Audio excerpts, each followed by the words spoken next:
Welcome to the Jameela Adams Experience podcast. It's a place and a space for women over 40 to be inspired, encouraged, and heard. Your host, Jameela Adams, will talk about how life be lifing and how to find joy when overcoming challenges. You're invited to join the experience. Hey everyone, thank you for joining this week's episode. I just want to say thank you and I appreciate you for listening. So, I wanted to talk about some tips in regards to slowing down and being present.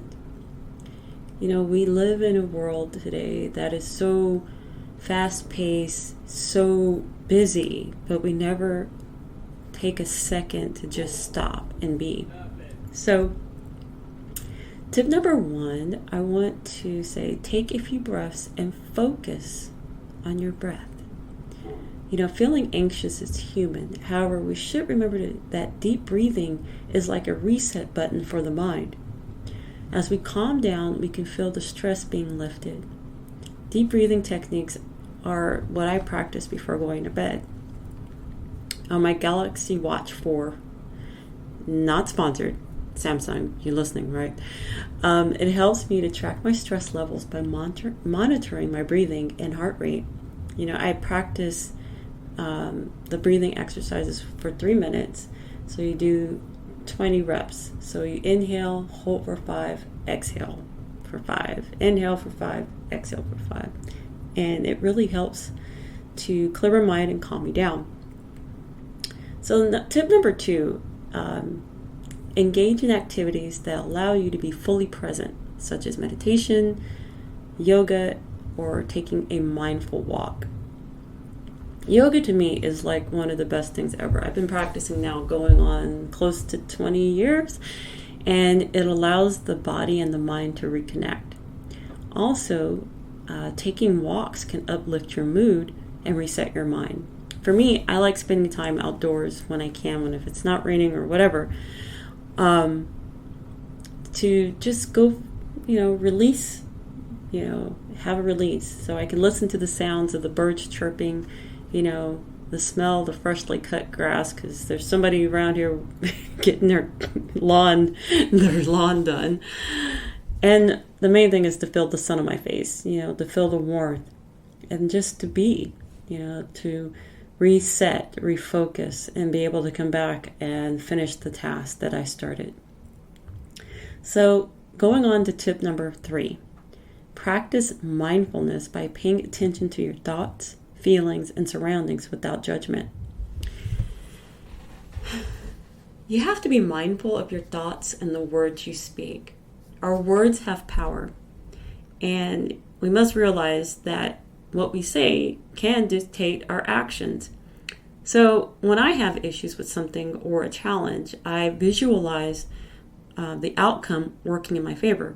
So I just pay attention to the thoughts that I'm putting out, the energy that I am putting out.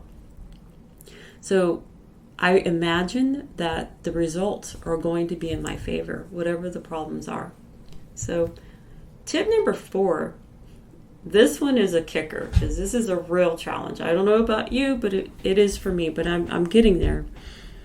And that is to disconnect from technology and to take breaks from the constant stream of information. Technology is something we use every day. It's an everyday part of our lives. But to get some peace, we do need to disconnect. I have challenged myself to do less screen time and more book time. I have books on my shelf in my office that I've ordered and just haven't had time, or I should say I haven't made time to read.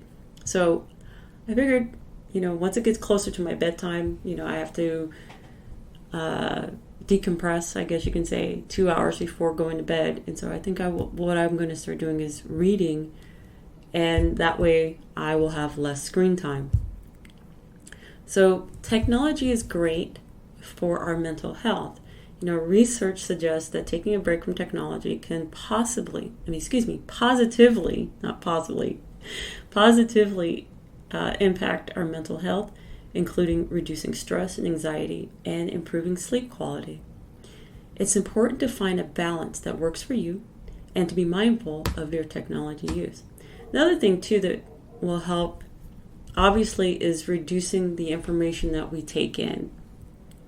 As you know, you're well aware that we're in a time when everything is at our fingertips. We can just click on the news, and I find it to be very disappointing, depressing, all that. And even without there being news, there is social media. We go on our timelines and we see things, how to look a certain way, how to dress a certain way, how to act a certain way. And after a while, that can be very stressing. It's one thing to be an adult and being stressed by some of this stuff or being triggered, but can you imagine being a teenager and seeing all these things, these images, and then, so limiting, information, constant information, the constant stream of information can definitely help. So lastly, tip number 5, cultivate gratitude by focusing on the present moment and appreciating what you have. Having an attitude of gratitude can enhance our lives in so many ways. If we're grateful for the things that we have and share them, we won't be so concerned about the things we don't have. We can fall prey to keeping up with the Joneses, and we lose sight of what is good in front of us. So these are my tips to slow down and be present. I hope you found them helpful. I know for me, some things I'm a work in progress, and I have to practice what I preach, per se. So with that being said, I challenge you. I have a challenge for you. So which one of these tips are you going to put into practice? Are you going to read more and have less screen time? Are you going to start practicing yoga? Are you going to go on more walks? I want to hear from you. Let's connect. So just go to the website, JameelaAdamsExperience.com, subscribe, and then follow up with me. What do you plan on doing with your time, and how you plan to slow down to be more present?